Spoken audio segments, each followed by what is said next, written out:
Good morning, everyone. How about we begin with prayer? In the name of the Father, and the Son, and the Holy Spirit, amen.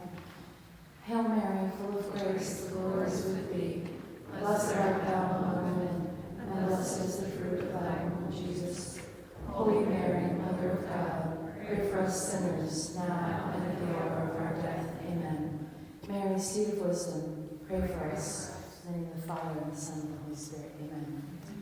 Well, I am your speaker this morning. My name is Lickona. I'm an assistant professor of systematic theology at St. Bernard's School of Theology and Ministry in Rochester. And I was very happy to come down here today because I lived in Cortland for almost 20 years. And in one of those years, I did live in Portland. I lived in Groton for a year, and so I went to St. Anthony's in Groton. So I did actually come down here to go to confession a few times. So I was like, oh, Saints, I know exactly where that is. And I'm so extremely fond of this area. I don't know why. It just seems like I often felt when I lived here how challenging it was because I felt a little bit like, I wanted to be more dialed into things that were happening in the church. You know, like I wanted to be able to get to things and do things. And I felt, at least in Cortland, I felt like I was a little bit far away from what was happening. But I think that the fact that I'm here is just witness to the fact that things are happening, right? Things are happening here, and I'm sure that they're happening in your hearts.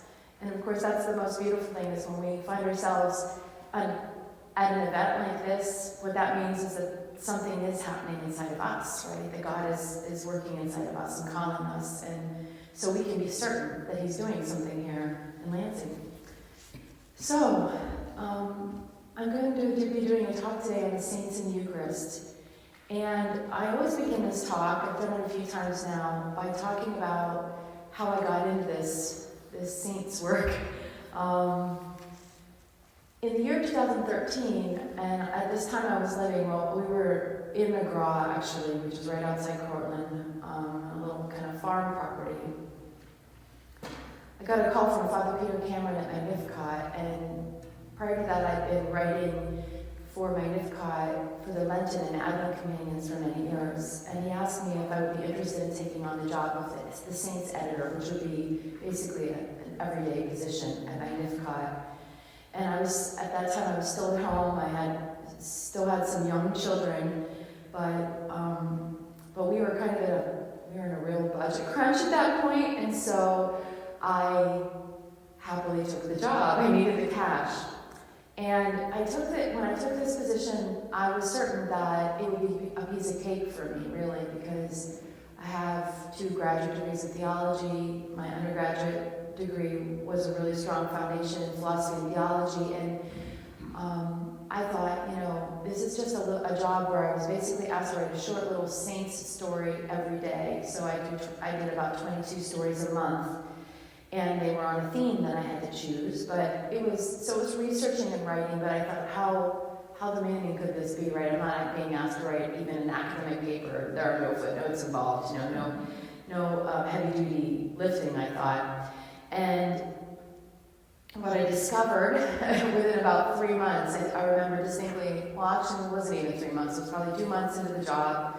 I was sitting in a desk that I had set up in actually kind of a barn we had cleaned out. We called it the studio barn because it was kind of where my kids did all their fun stuff. And so I put a desk in there, and I was working in there every day in the summer. And I remember sitting at my desk, and suddenly one day just having this feeling come over me that maybe I wasn't really sure I had ever really been a Catholic. And I'm going to explain that.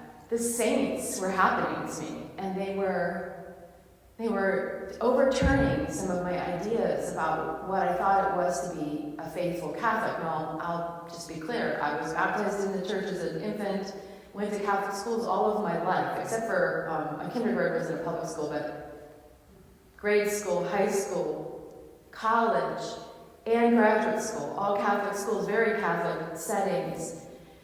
And yet, what I was experiencing by being really close to these people that are really close to Jesus was changing my awareness of who he was and how powerfully he loves us, and how much that fact changes everything in our lives.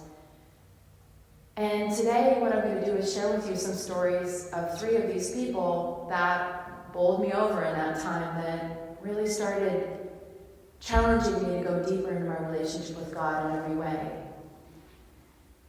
And so that's what I do now when I can, when I'm not teaching systematic theology. What my great joy is to share these stories, because these are the people that changed me, and so hopefully they'll change you. So today I want to talk about 3 saints, and they're from 3 different countries and 3 different parts of the globe. And you see them there in that paper that I gave you. One, and it's important for us to understand their starting points. One was born a Protestant, was born into a Protestant family. One was raised Catholic, but as a teenager rejected that upbringing and went in a totally different direction. And one was baptized into a Catholic family that did not practice the faith. Okay? So in some ways we might find resonance in their life. We might find our lives resonating with theirs, right? Because a lot of us understand these situations. Yet, all 3 of them found themselves powerfully drawn to Jesus, and especially through the Eucharist. For all 3 of these people, Elizabeth, Carlo, and Charles, it was Jesus who became, day by day, the most important person in their lives. And what I want to do with you right now is kind of follow that journey and see how that happened in their lives. The first person I want to talk about is Elizabeth Ann Seton. I'm sure we all know Elizabeth Ann Seton, right? When I was a child at Catholic school, we had to memorize. Memorization was still a thing when I was a kid. I know it's not so much now, but we had to memorize, who was the first canonized American citizen? Mother Cabrini, who was the first canonized, native-born American, and that was Elizabeth Ann Seton. Of course, now we have a native American, Kateri Tekakwitha, but she was blessed at that point. So she was very, I had this awareness of Elizabeth Ann Seton from being quite young. And so I think a lot of us do, and we kind of think we know her story, but I think her story is quite beautiful. Because it's a very powerful witness to this encounter with Christ. She was born here in New York State, in New Rochelle, New York, and her mother died when she was 3. And her father, a doctor, he was quite a famous doctor, remarried to a woman who was not a very good stepmother to Elizabeth. So she had the evil stepmother, well, not evil, but not nice stepmother. And after 5 stepbrothers and stepsisters were born, her father and her stepmother separated. So, a broken family. At the age of 19, Elizabeth married William Seton, a merchant, and moved into a lovely house on Wall Street, right there in New York City. Together they had 5 children. Their marriage was very happy, and Elizabeth and William were devoted to each other. But about the time their youngest child was born, William started struggling in his business dealings, and at the same time, he started becoming ill. His condition grew worse, and finally, his business partners in Italy, Antonio and Filippo Felici, who were corresponding with him, suggested that it might be a good idea for him to come to Italy and take a little rest. Maybe this would help his situation. In fact, he had tuberculosis, which was quite common at that time. So William decided to take him up on this offer, and he and Elizabeth and their eldest daughter, Anna, went on a trip to Italy. After a long and difficult sea journey, William, Elizabeth, and Anna arrived at the port of Lickona, Italy, and as you can imagine, they were very anxious to disembark because William was quite ill. But as they left the ship, Italian soldiers whisked them away towards a quarantine station. Why? Because they thought that William might have yellow fever, and they were quarantining anybody who was entering the country to prevent the spread of yellow fever, a pandemic. So, all 3 of them were herded into this cold, drafty, smoke-filled stone fortress that was the quarantine station. They called it the Lazaretto. When they were permitted to leave that place, about 4 weeks later, William's condition had become grave. He died 2 weeks after that, leaving Elizabeth and Anna in the care of the Felicis. In her grief, Elizabeth donned the black dress and bonnet of an Italian widow, and you could see those on her in that classic picture, because she pretty much never took those off after that. That actually became her religious habit, ultimately. But, and in fact, I should say, this pious Episcopalian woman was destined within a few years to become a Roman Catholic woman religious.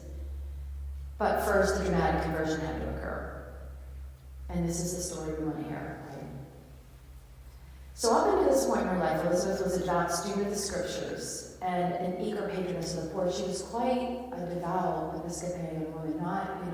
There was a lot of fervor and beautiful love of the Lord in her.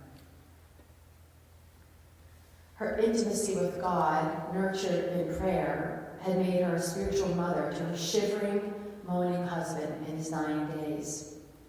William had entered that quarantine station as a somewhat lukewarm Episcopalian, but he had died fervent. Such was the power of Elizabeth's faith-filled love. But in the weeks that followed his death, weeks that Elizabeth spent with her new Catholic friends, the Felicis, she discovered some new things, a new breadth and depth to that faith, and a new power of love. And the center of this discovery was the Eucharist. Seeking to cheer Elizabeth up, the Felicis took her on a tour of Italy's cities. She saw churches and squares and all the treasures of religious art.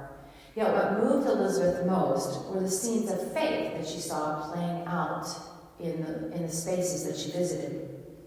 This was the first time that Elizabeth Ann Seton had seen Catholic worship, and it took her by surprise when she went into a church and saw men and women, young and old, rich and poor, here and there, kneeling or sitting in prayer.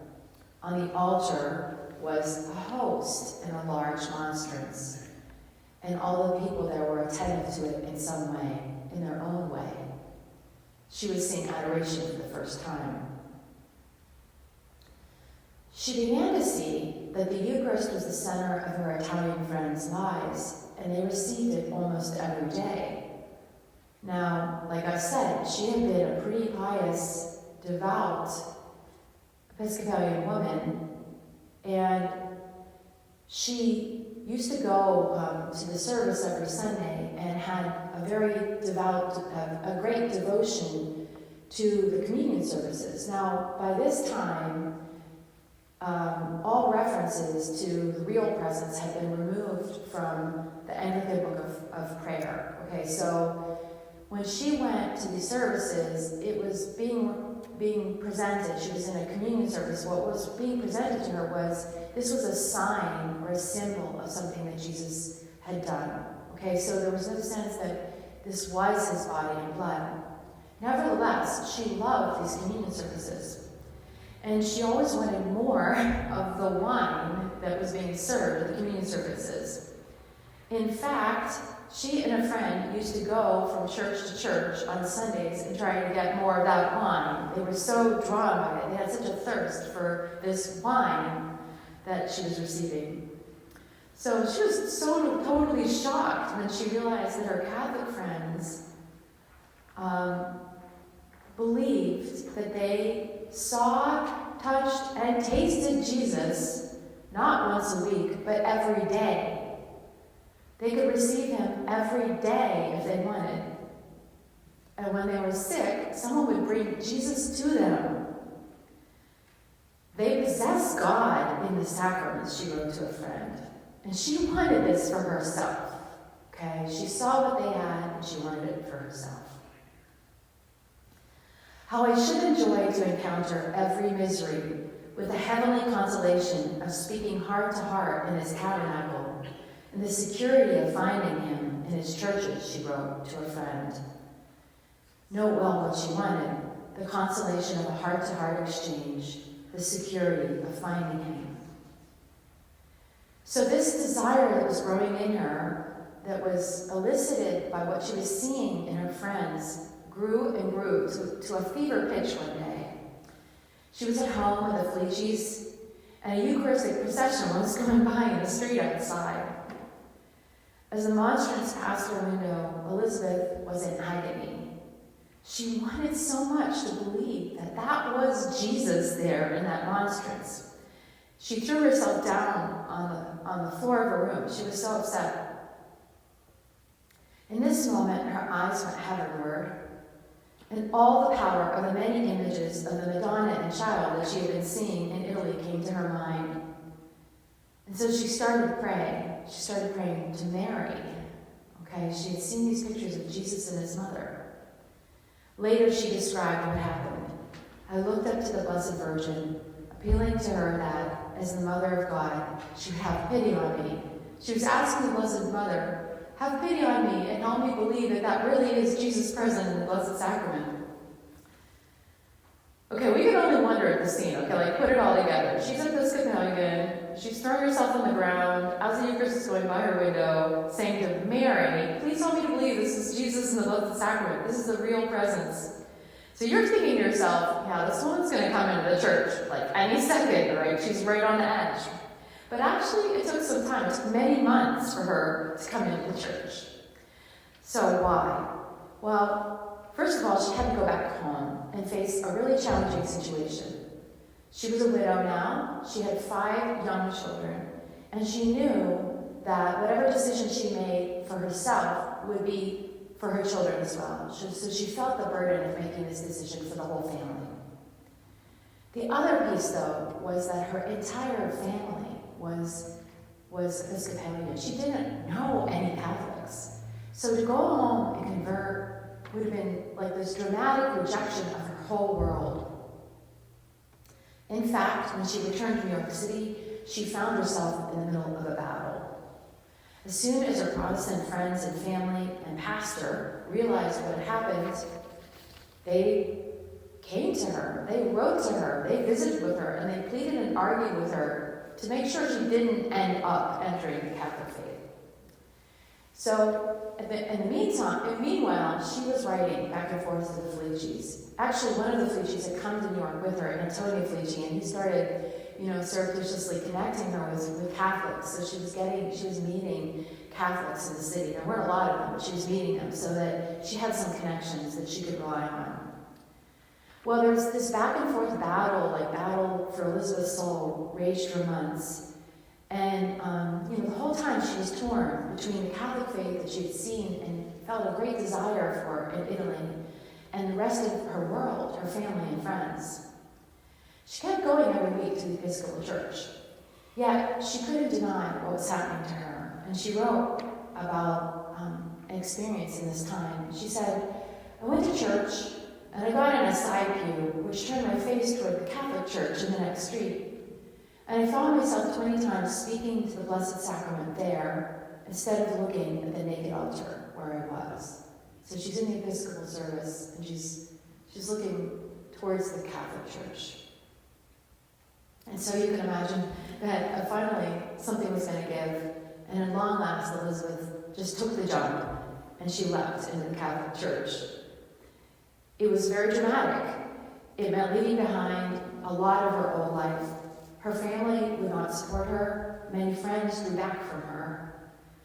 And after years of attending services with the New York elite, she was really part of the elite crowd in New York City.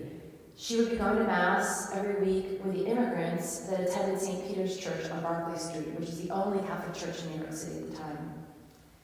But this was nothing compared to what she had gained. These are Elizabeth's words of joy on the day of her first Holy Communion.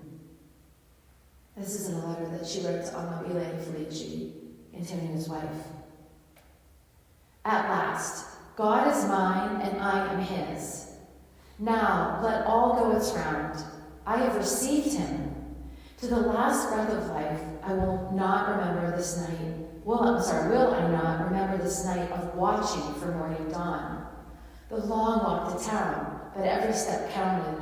Nearer that street, then nearer that tabernacle, then nearer the moment he would enter.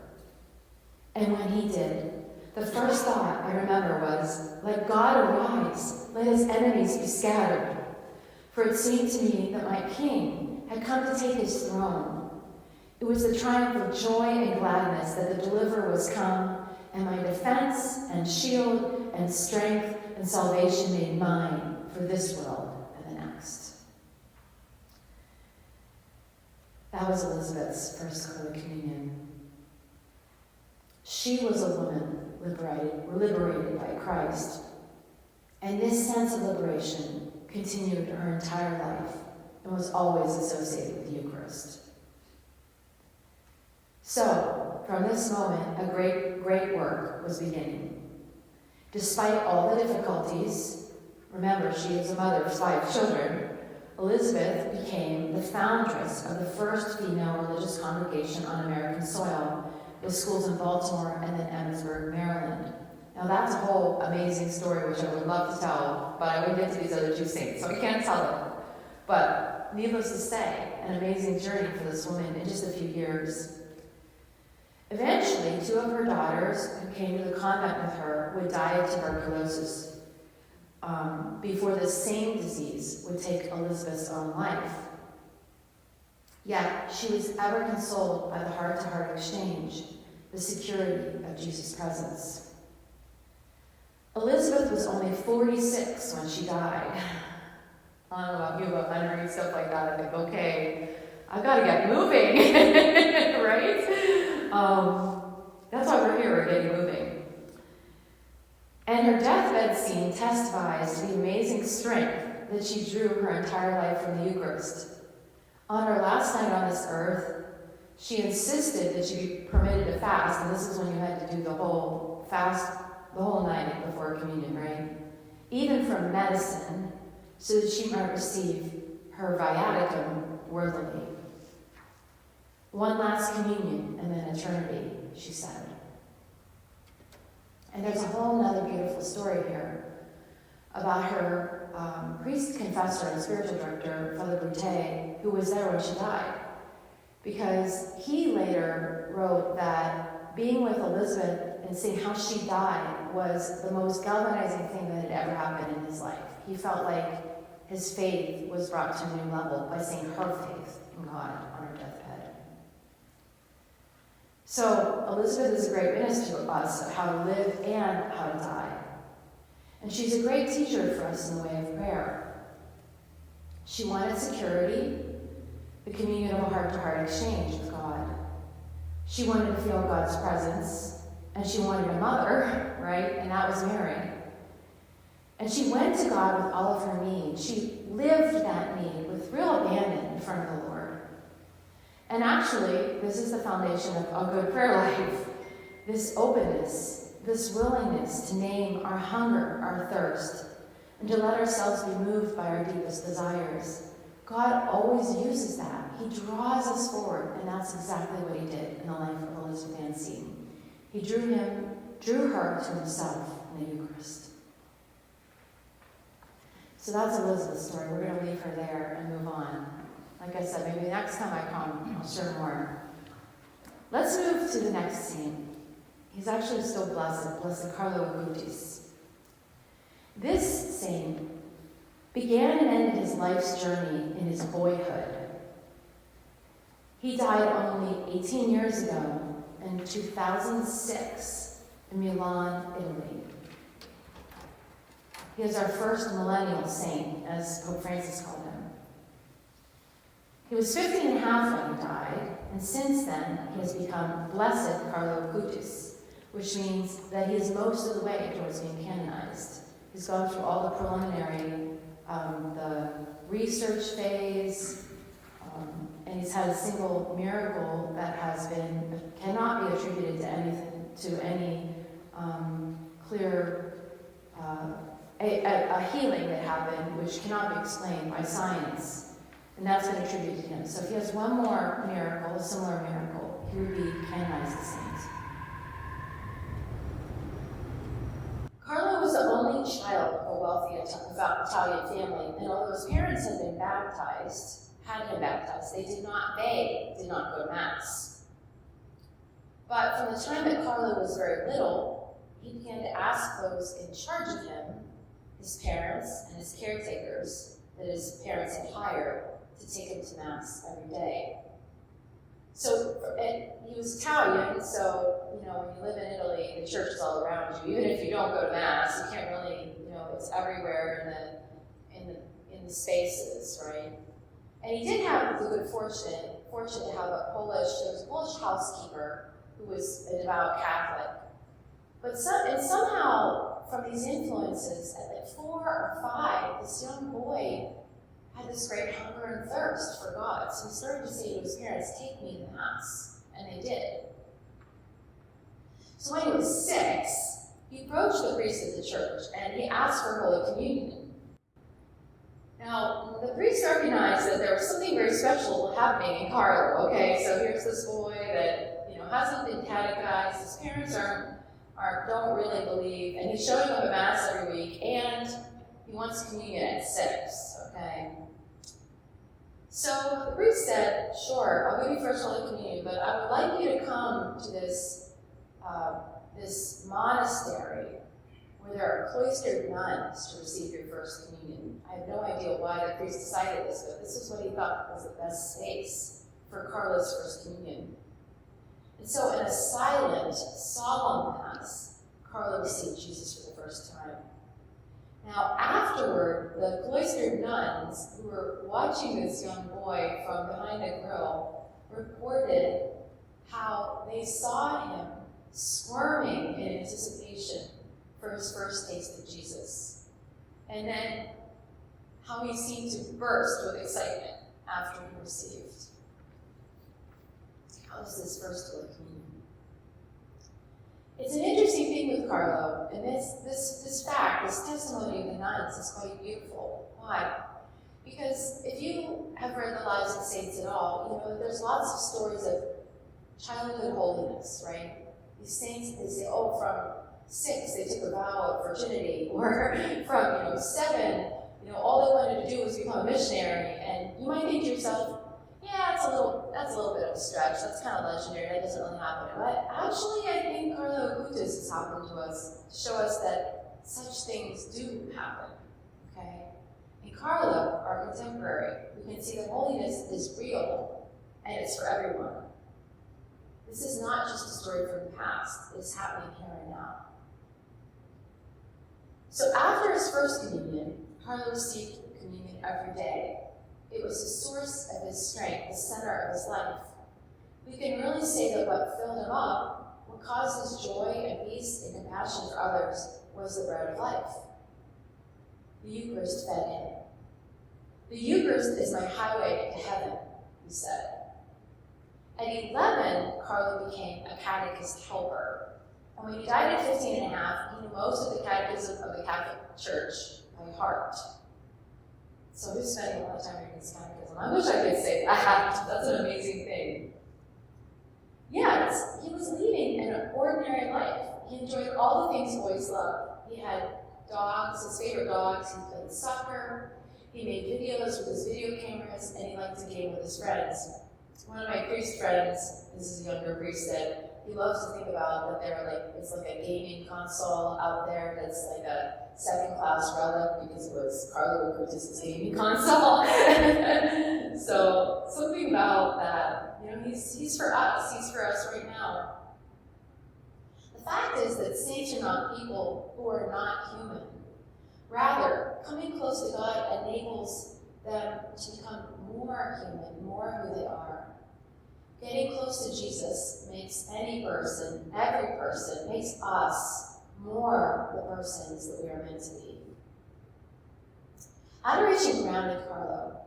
In addition to receiving the Eucharist every day, he spent time in adoration before and after Mass, 10 or 15 minutes of simple silent prayer. And I love this witness because it's something that it's pretty easy to copy. A lot of times people say, and I have the same thing, How can I squeeze in an hour of adoration? Okay, that might be hard, but you can come to the Mass a little early or stay a little bit later and get a little bit of just, quality time with Jesus, and that's what Carlo did. He compared this to going out in the sun to get a tan.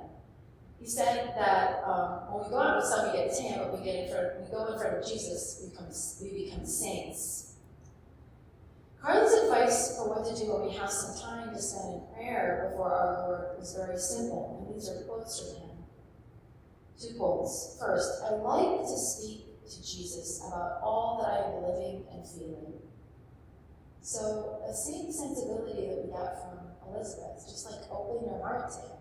Let him hear what's going on in your life. The second quote, to him, I can always confide something. I can also complain, question him about his silence, and tell him what I do not understand. And then within me, I find a word that he sends me, a moment of the gospel that fills me with conviction and certainty. The adults in Carlo's life were in wonder at him. Carlo's mom was not a believer, but she saw what was happening with her son. He guided her in the way that God had guided him. And today, she actually spends a lot of time. You can go on YouTube and watch many videos because she gets interviewed a lot about her son, witnessing to what she experienced. One of the things that Carlo did was convince his parents to summer in Assisi, and he also talked them into visiting holy places for vacation. In fact, he is buried in Assisi because that was his favorite place to go. Another person in his life was Rajesh, the Indian domestic servant in his home. Carlo talked to Rajesh all about the faith, and Rajesh decided he wanted to be baptized. Like Carlo, he developed a love for the Eucharist. He looked forward with great excitement to his first communion, and when he received confirmation, it happened just as Carlo had told him it would happen. He received a much deeper and more powerful love for the Eucharist from the time that he was confirmed. Now, like I told you, Carlo was a pretty smart boy. He was into gaming, and he actually had a fascination and a talent for coding. He decided to build his own website, and so you have to figure this is, mid-2000s or 2010. I don't know exactly what year he was doing. It was kind of on that. He was kind of what do they call them? First adopter of technology, right? Like he leaned into the technology really heavy. And he decided to learn to make a website, which wasn't at all, it still isn't an easy thing as far as I can tell. So he built a website that you can go and look at. It's called Eucharistici.org. And it's devoted to sharing the truth about Eucharistic miracles. He was fascinated with these miracles. When he went on vacation with his parents, he would often ask them to take him to a place where there was a Eucharistic miracle. Carlo's favorite miracle was the one that occurred in Lansing, Italy, around the year 730.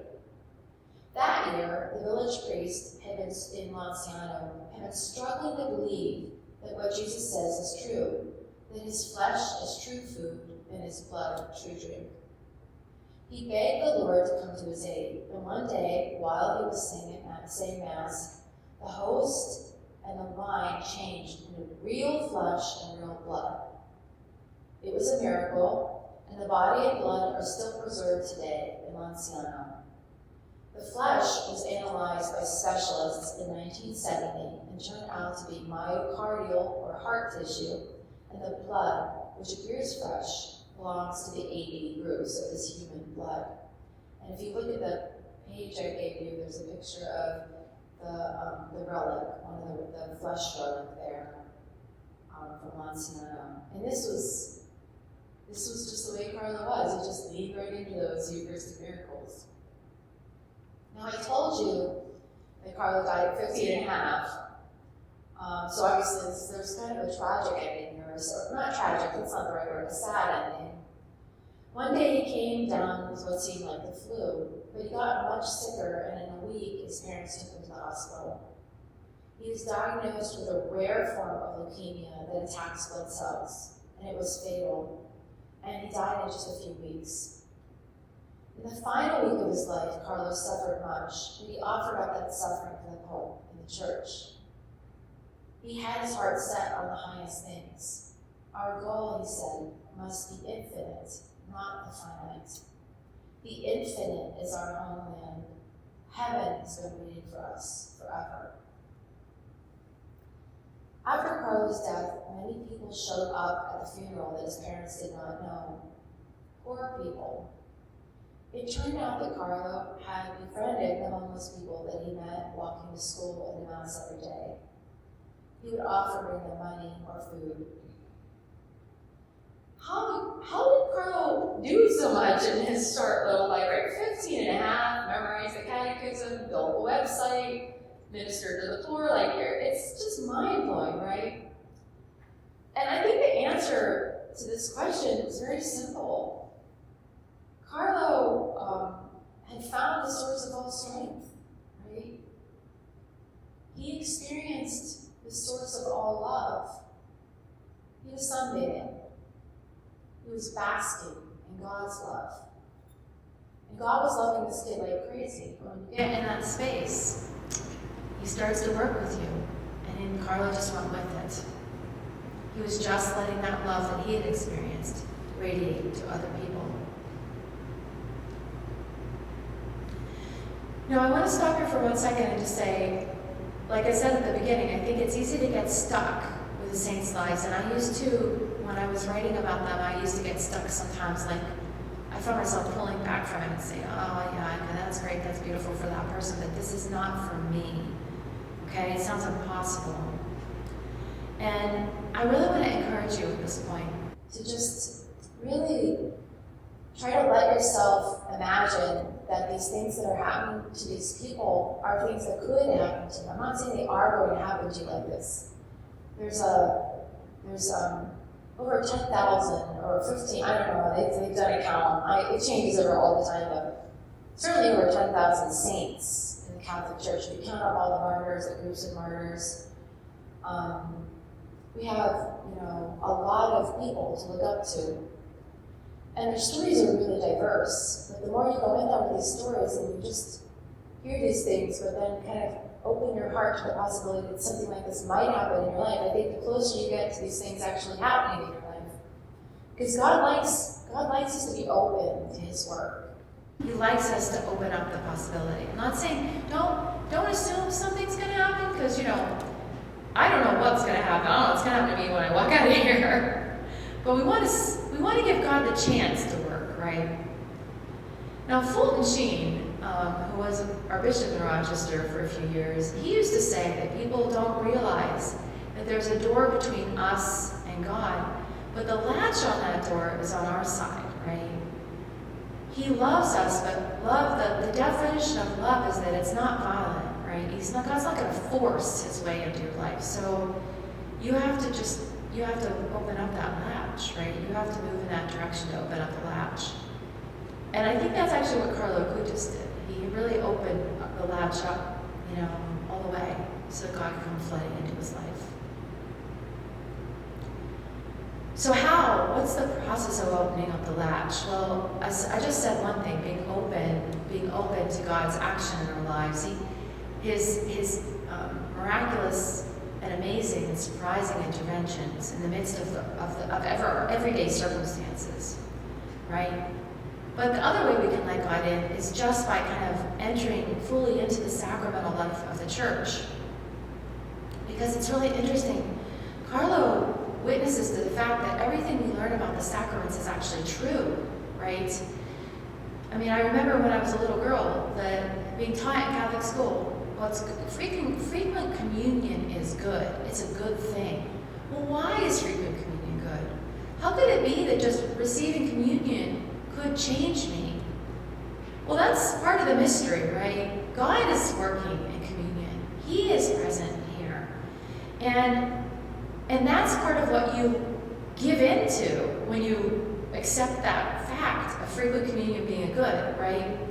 We're accustomed to think that the way that change happens in my life, all of the changes happen in my life as I try and then finally I get something to change.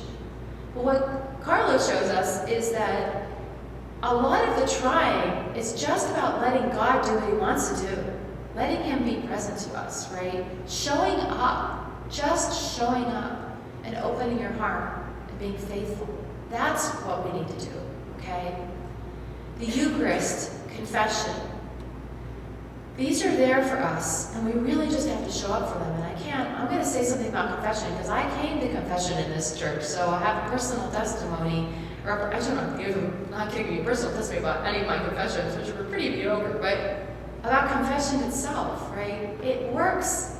It's beautiful. We have to try to let it be what it is. We have to lean into it and be present. A lot of times, I think we back away from it. We're afraid of it. It is a space where you're becoming quite vulnerable.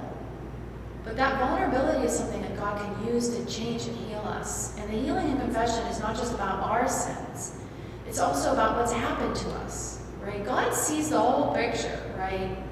Think about the woman at the well. That's a good example for us of confession. Because notice that when Jesus shows up and that woman is about to be stoned, right? She's clearly committed a sin. We know she's committed adultery. That's what she's being stoned for, right? But he sees her, and he sees that there's other people's sins involved, right? Obviously, you don't commit adultery by yourself. There's a man somewhere in the background. He doesn't let the men off the hook there, okay? When we go to confession, God sees our sins, but he also sees like the whole picture, and he wants to heal the whole picture, you know? That's the beauty of that sacrament.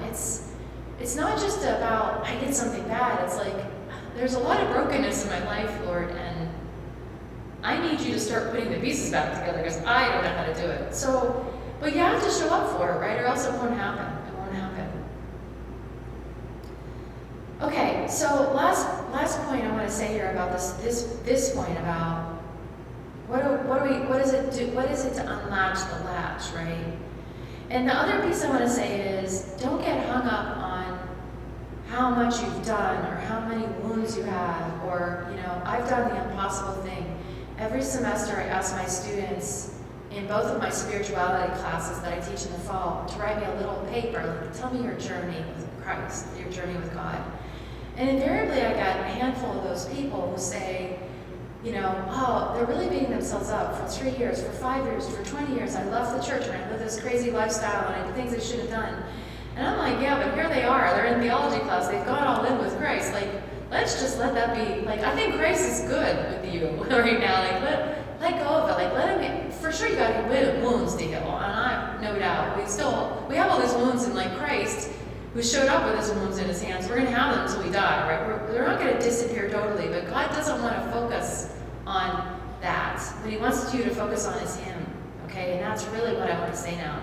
Because this is my favorite quote from Carlo Acutis. I feel like it was a life-changing quote. It's a life-changing quote for me. Okay, he says, sadness, okay, what is sadness? Sadness is the gaze turned towards oneself. Happiness is the gaze turned towards God. Conversion is nothing other than lifting our gaze from low, like looking down at myself, to high, Christ. There's Christ there too. It's everywhere here.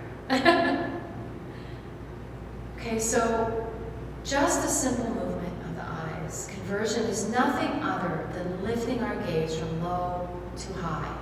This is like the simplest definition of conversion I ever heard. I love it. It's so biblical too. Like, lest you think that modern saints aren't biblical, right? What do we see in John's Gospel? If you focus on John, you'll see it in that reading that we have on Easter Sunday when Mary Magdalene sees the risen Lord. And it says twice in that Gospel, she turned, right? In John's Gospel, turning just means this. You're changing your gaze from yourself to the Lord, right?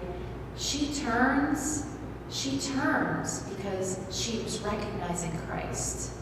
Okay, that's what it is. It's the same idea. Like, we just have to turn our gaze from ourselves to him. What do we see when we see him? Not a judge who's like, you've done something wrong, but the risen Lord who's died for all of our sins, right? Who's conquered death and sin, taken it all upon himself. That's what we're seeing. That's what God wants us to do in this time of Lent. Like, we're really looking forward to Easter, okay? Okay, that's really what conversion is prepare your hearts for the amazing thing that's going to happen on Easter Sunday. So Carla's witness is really startlingly simple. Don't spend your time navel-gazing. That's Augustine, by the way, so he's also very patristic. Look at what God has done. Go sunbathing with him. Be in his presence. Just keep your eyes fixed on the Lord. He can change us in every way. Look up. Look up. Okay, that's Carla. Let's move on. I'm sorry, I'm running. I hope I'm not running. I hope you guys can give me an extra few minutes. I'm running a little bit long today. Getting really excited with these saints. Last saints, Charles de Foucauld. Charles de Foucauld, like Carlo Acutis, is a new saint. He was canonized in 2020. He was born in 1858 in Strasbourg, France. He had a devout family, but both of his parents died when he was 6, so he was an orphan. And he was adopted by his grandfather, who was quite generous, but also spoiled him. So loved him so much, but didn't really know how to be restrained in what he gave him. By the time he was in his teens, Charles had actually decided he no longer needed that faith that he received as a child. He no longer needed God. He actually very actively embraced atheism. He thought that he was really made for a life of pleasure, and he began to party a lot. His grandfather convinced him at the age of 18 to go to military school. He thought that would kind of be a good experience for him, shape him up, right? And when Charles arrived at the school, he was so overweight from all his partying that they couldn't even find a uniform that he would fit into. His nickname there was Piggy. So he was in military school for a couple years, and he didn't really change very much. He kind of squeaked through at the very bottom of his class. He graduated at the bottom of his class, and after that, he was sent to the next level, which was cavalry school, so learning to ride horses. Okay, so at this time, this was still a skill that soldiers were learning, so late 1800s.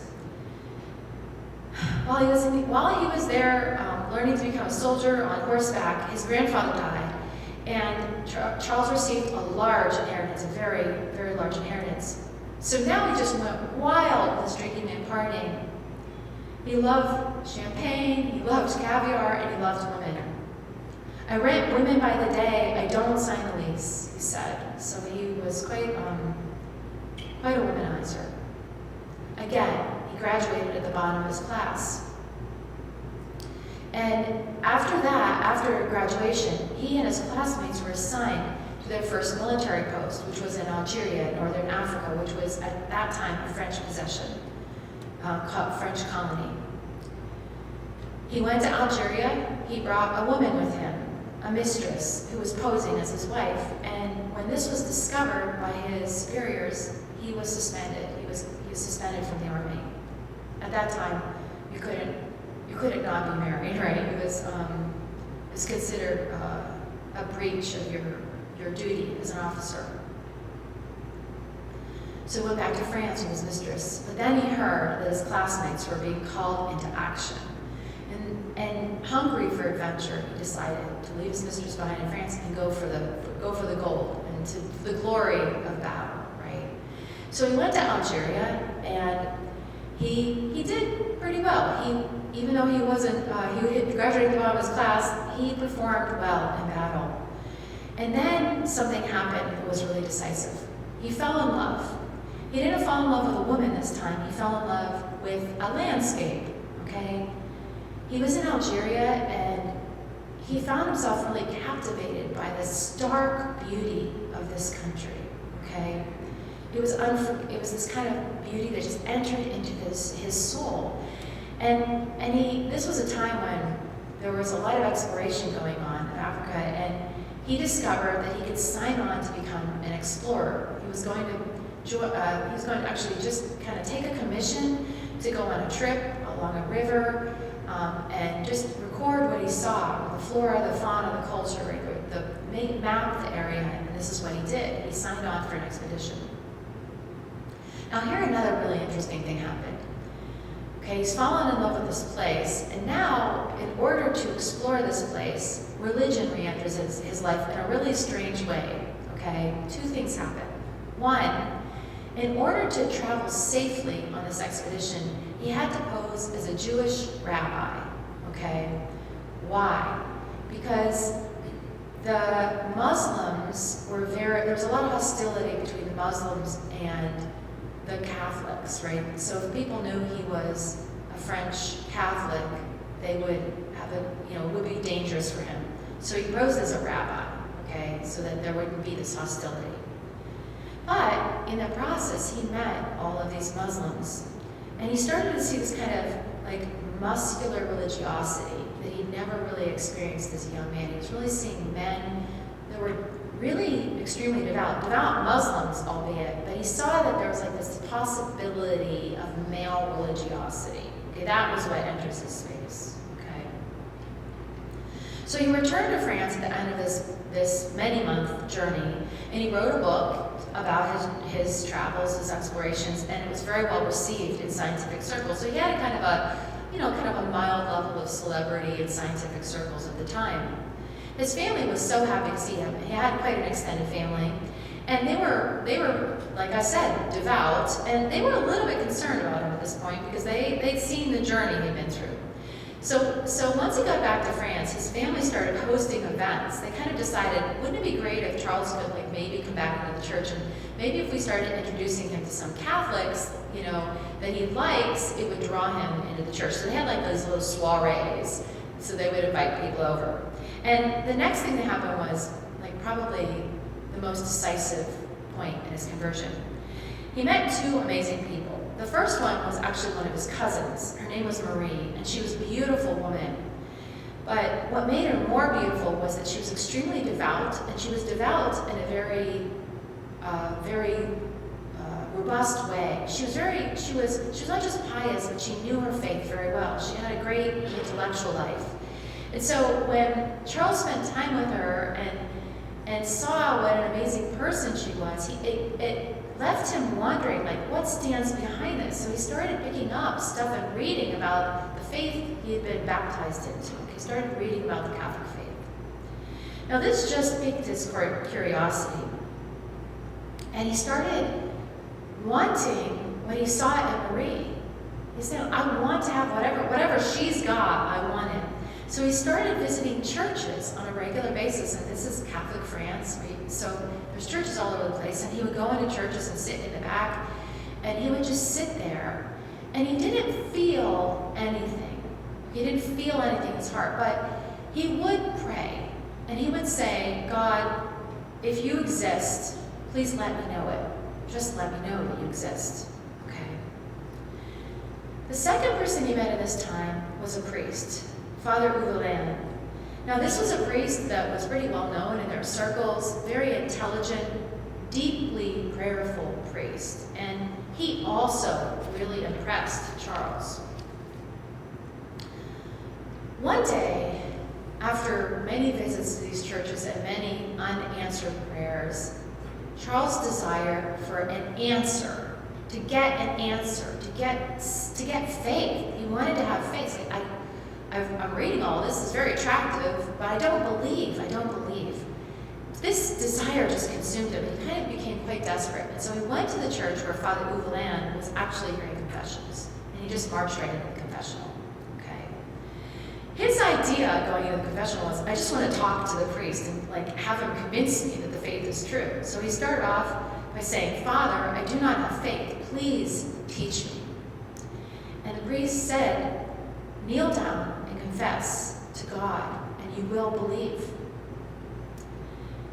But I didn't come in here for that, Charles said. He didn't want to confess. He just wanted to have a conversation with the priest. And the priest said, confess, just confess. Okay? So the priest was saying, no, go through the motions, do the sacrament. Okay? So Charles knelt down and gave a really long confession. You can imagine all the stuff that poured out in that moment. All the sins and the struggles of all of his growing years. And at the end, he got all the way to the end, and the priest said, he said his act of contrition, and the priest said, are you fasting? Right? Have you been fasting? And Charles said yes. So I had been eating. Go to communion, the priest said. So Mass was just about to start in the church, so he got up, left the confessional, and went to Mass. And he received his communion for the first time since he was a boy. So this was like his second First Holy Communion, okay? And this moment became the beginning of a brand new life. He later said, "From the moment I realized that God existed, I knew I could not do otherwise than to live for him alone." When he received communion, faith came down like a torrent upon him, and he immediately knew he wanted to give his entire life to God. Okay? Do we wonder at this? Do we wonder at this happening? Well, it really makes sense, right? He was baptized. He received faith, hope, and charity, right, in his heart at the moment of baptism, into his soul, okay? But he had engaged in a lot of sins that had brought him really far away from the Lord. He'd shut the latch on that door, latched it shut really hard, okay? So that day, he opened the door. He opened the door by going to confession. And God came rushing into his life in the most powerful way, okay? Almost immediately, he became a devotee of Father Uveland. In fact, this priest was really his spiritual director for the rest of his life. He just kind of latched onto this guy because he just knew he had a lot of wisdom. And Charles had a lot to learn, okay? One of the things that Father Uveland told him in one of these early conversations was he would talk to him about Jesus and how Jesus had taken the lowest place. He said, Father Uveland would say, our Lord so took the lowest place that no one has been able to take it from him, right? He became a baby. He came among us. He wanted to serve us. He wanted to wash our feet. And Charles became captivated by this idea of Jesus taking the lowest place, of his hidden life, the life that he lived in his childhood. And he decided he wanted to live his whole rest of his life just as Jesus had lived at Nazareth. Poor, simple, and hidden. Okay, he was so attracted by this idea of the hidden life of Christ. So at first he thought, I'll become a Trappist monk. Okay, it seemed to match with his desires. It was, you were living in poverty. It was, it was pretty hidden life, right? And so he went to the Trappists, and he actually made a pretty effortless entrance into the Trappist life. After all, when he'd been on that exploration, he had to live a very austere life. He had to go many days. He had to carry his food with him. There were no women. So he'd already been kind of living poverty and chastity in that period of life. And God had really prepared him for this Trappist life. But as he was there over many years, and this is how life is, things that take time to emerge, he realized that he wasn't really feeling fulfilled in the Trappist life. He wanted to kind of go a step deeper into this idea of being close to Jesus in his life at Nazareth. And he felt that Trappist didn't quite have what he was looking for. So after 6 years, after a conversation with the superior, he got permission to leave the Trappist, and he went to the Holy Land and got a job as a carpenter for some nuns in Bethlehem. So he thought, well, I've got it now. I'll go be a carpenter in Bethlehem, just like Jesus was before he started his public ministry, right? So it was a great time for him. He was able to pray many hours a day to work in simplicity and poverty. But one thing that wasn't going very well was he was actually not a very good carpenter. So the nuns, who really found him to be quite charming, as you can imagine, but also needed a real carpenter, they started gently suggesting, maybe you have a different calling. Maybe you're called to be a priest, okay? And although at first this idea did not appeal to Charles, over time, as he prayed about it and pondered it, it did. He started thinking, yes, maybe that's what it is. I'll become a priest. Because the priest is the one who can bring Jesus hidden in the Eucharist to any place, right? So Jesus is hidden in the Eucharist. And and he thought, maybe this is the way I'm supposed to live this simple hidden life, taking Jesus to people hidden in the Eucharist. So this gave him a direction. He could be a missionary. And all at once, he knew exactly where he wanted to go. He would return to North Africa, to the Sahara, where he had already been, where there were no missionaries, no priests. He knew, he'd been there. Very few Catholics. And he wanted to live the simple life of Nazareth there in northern Africa. At the age of 42, he was ordained a priest of Viviers, France, and granted permission to go on mission to the Sahara. So, just think about this. His whole life, really, even the times when he was a sinner and when he was far from God, apparently, God was at work, right? God was at work in his life. Everything that was happening and had happened was a preparation for his final vocation. And he did. He went to Africa, first to Beni Abbas, and then Tamar Asset in modern Algeria, which were and are barren desert places. His missionary goal was to bring the Lord to the interior, to be present just as the Lord is present in the Eucharist, humble, hidden, but a wellspring of love. His life was a life for everyone, the Muslims, both the Arabs and the native Tuareg tribesmen. He called himself Brother Charles. He was a brother to all, a universal brother. He wore a habit, and you see in the picture that I gave you, a habit with a Sacred Heart affixed to the front of his habit. And this was the sign of the love he felt compelled to display, the love that he was bringing to these people. He ministered to the poor. He ransomed slaves. He helped people in all circumstances. He had a little hut, basically a little hut, where he had the Blessed Sacrament in a chapel. And that was kind of the center of his existence. During a famine, he worked incessantly to feed people. He taught the children. He ministered to the French soldiers who came through. He began to translate the Bible into the language of the tribesmen. He wanted, he said, to shout the gospel with his life. I would like to be sufficiently good that people would say, if such is the servant, what must the master be like? Yet, in all this time, no one was converted. The Muslim tribesmen were defensive towards Catholics and Europeans. Remember, that's why he had to dress as a rabbi. The only people that visited the Blessed Sacrament in his little chapel were the French soldiers who occasionally would stop by as they were passing through. Charles wrote a little rule with a capital R, like the Benedictine rule, a guide for an entire order that would do this work he was doing. He called them the Little Brothers of the Sacred Heart of Jesus. And he felt certain that other men would join him to undertake the work of transforming the life of the tribesmen through prayer, charity, and poverty. But no one came. He kept writing to Europe to get people to come. No one would join him. Charles was on mission for 14 years when World War I broke out. Half of the tribes in the country were loyal to France. The other half were inciting rebellion against the French presence. Of course, Charles was suspect simply because he was French, although he had only ever done good for the tribesmen. He knew the danger, and he moved into a fortified building, a little fort, to wait out the trouble. But a rumor started to spread that he was in the fort, he was hoarding weapons. On December 1, 1916, some of the rebels broke into the little fort. They tied him up and they questioned him at gunpoint, "Where are the weapons?" Suddenly, as they were doing this, 2 soldiers rode up to the fort.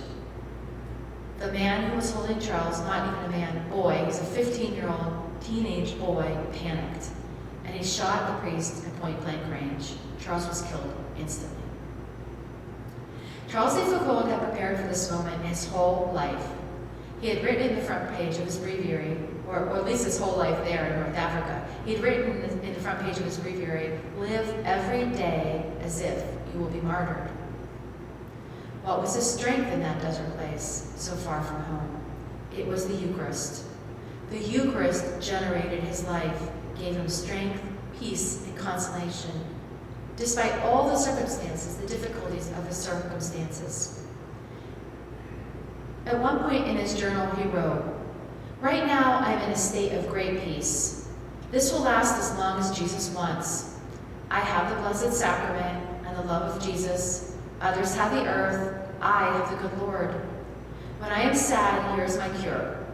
I say the glorious mysteries of the Rosary, and I tell myself, after all, what difference does it make if I am poor and nothing comes of the good I hope for?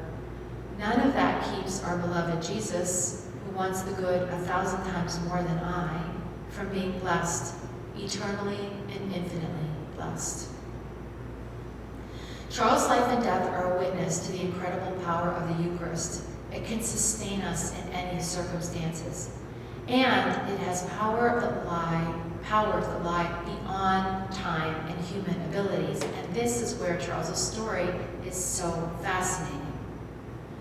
Charles had envisioned an order that would be formed to bring Christ to the tribesmen. Today, 20 communities have arisen that derive their spirituality from Charles de Foucauld. You can find, they have 20,000 people in this world that see him as the source of their spirituality or the founder of their community. And you can get all this if you want at charlesdefoucauld.info. There's a whole list of all these communities. This is one man who lived for Jesus. That's the amazing fruitfulness of the Eucharist. Just trust. He can do it. He can take things to an incredible level. All right, we're at the end of my talk.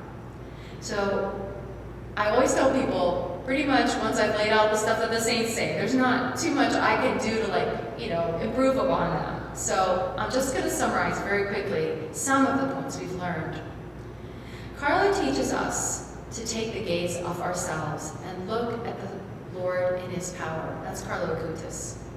He invites us to go sunbathing in adoration. Elizabeth Ann Seton teaches us to pray with abandon, to let the Lord answer our deepest hunger and thirst. And Charles de Foucauld teaches us that nothing is wasted in life. The Lord has a great future planned for each of us, and this future is possible because he loves us. So, as Charles says, may the Lord be blessed, eternally and infinitely blessed. Thank you.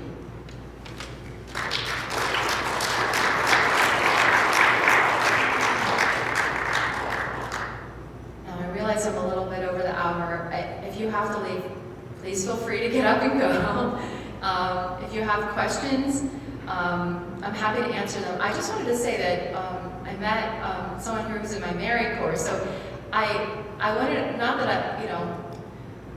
I love the school I work for, so I hope it's okay for me to share with you that we have this wonderful initiative in the summer. You can audit one of our courses for free, and they're graduate level courses, but audit means that you don't have to do any of the work. You just show up and get to take part in the lecture.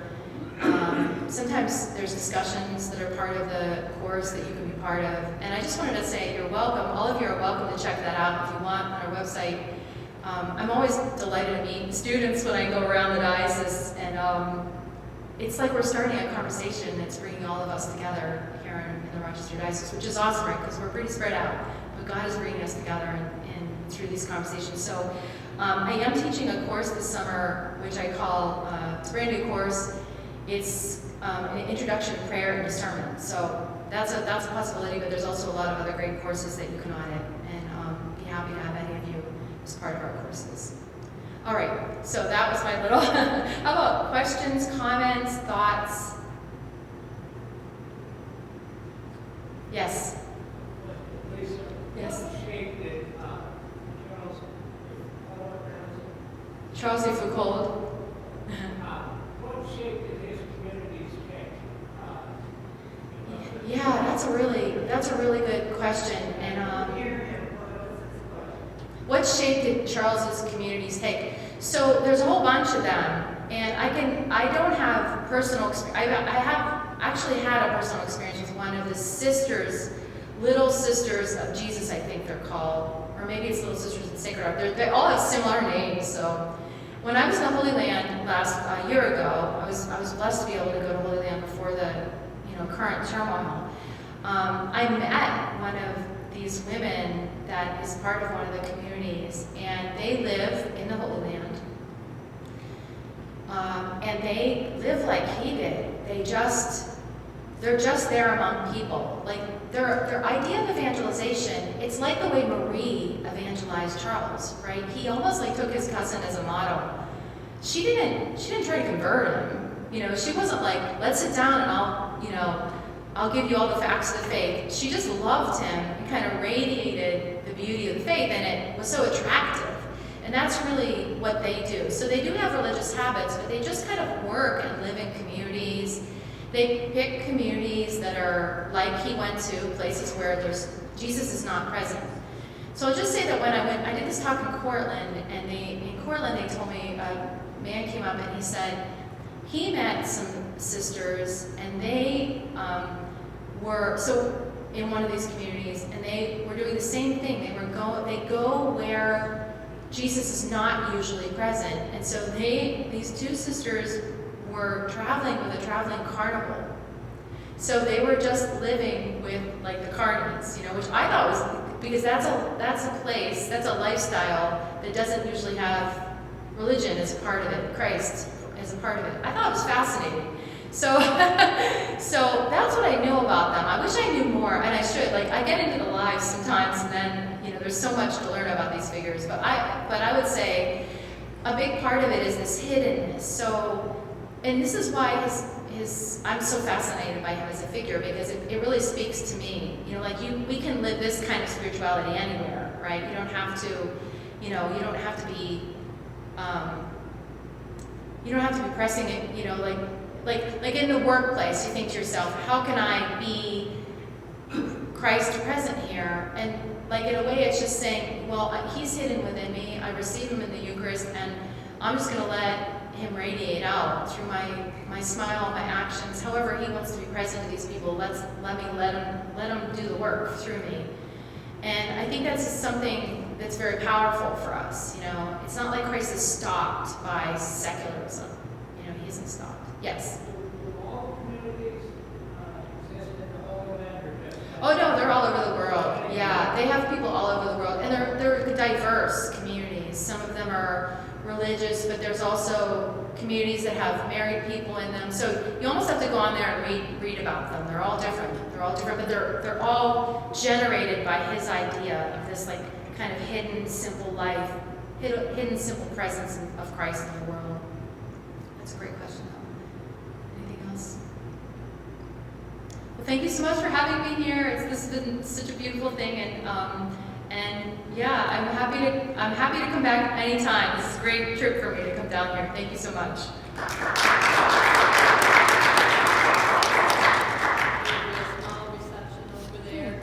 Awesome. Thank you.